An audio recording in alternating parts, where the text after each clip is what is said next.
today's video, ang share ko sa inyo ay itong Tigo withdrawal. So, since nag-start ako dito, yes, still paying pa din tong Tigo app.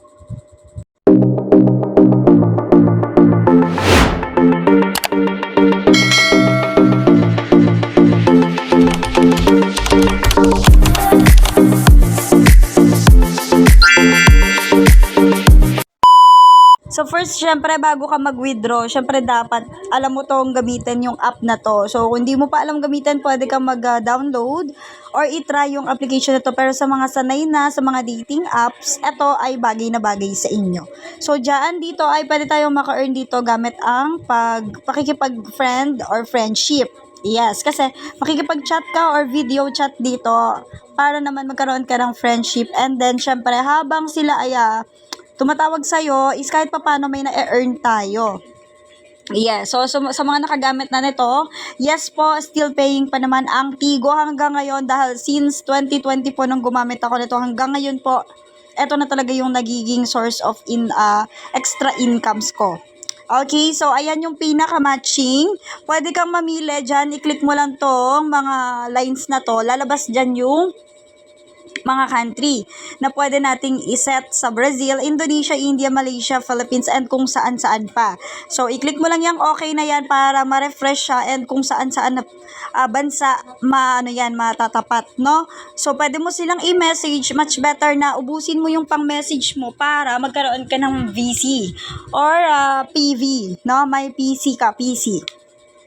Ayan. Mas maganda kasi may mga private call kasi yun talaga mas mabilis tayo makapag-earn ng mga points dito.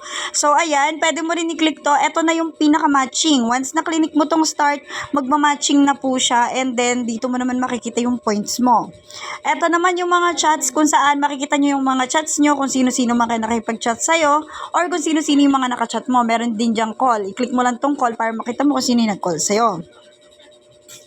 And ito yung pinaka-face ng application natin. Like, ito yung profile natin. Makikita nyo dyan yung name, yung profile. Much better na yung profile na ilagay nyo is yun talagang maganda sa paningin nila. Like, yung magugustuhan nila at talagang mahuhulog. Mahuhulog? Basta yun talagang magiging ano sila sa'yo. Magiging interesado sila sa inyo. And ito yung pinaka-credits or points natin. Dito makikita yung points na ano ba tawag dito? Basta na ano siya na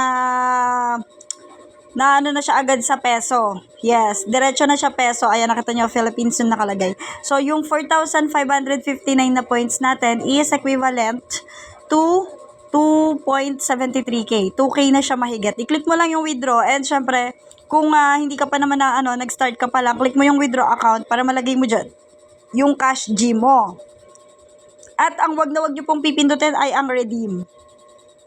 Dahil lahat po ng pinaghirapan nyo na yan ay mapupunta sa redeem and hindi nyo po siya makukuha. Dito naman natin makikita yung ating withdraw. Yung ating withdraw records. Yes, may withdraw records din dyan. So, ganun lang kadali na mag-withdraw at i-withdraw ang ating mga earnings dito sa Tigo app. And still paying pa din po talaga ang Tigo app. Basta ikaw ay active at masipag ka makipag-chat dyan sa mga user dyan, yes talagang ikaw ay makaka-earn. Okay?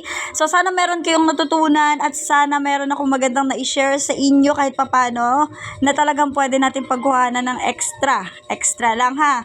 Extra income. Yes, pero hindi naman siya basta-basta kasi as long as mapahaba mo yung call, much better. Okay? So, kung interesado kayo, click nyo na lang yung link dyan, mag-download and then syempre yung invitation or yung code, kailangan talaga mailagay nyo yon, no? Kung interesado pa talaga kayo, pwede nyo akong i-reach sa aking social medias. Meron ako dyan sa aking mga, may mga link dyan na social media ko, sabihin nyo na lang from YT kayo. Okay? So, sana nakatulong. Ayan. Sa mga gustong may itanong pa, may mga comments lang kayo sa comment section natin. Tanong or pa-review ng application, yes, welcome kayo doon. Thank you very much!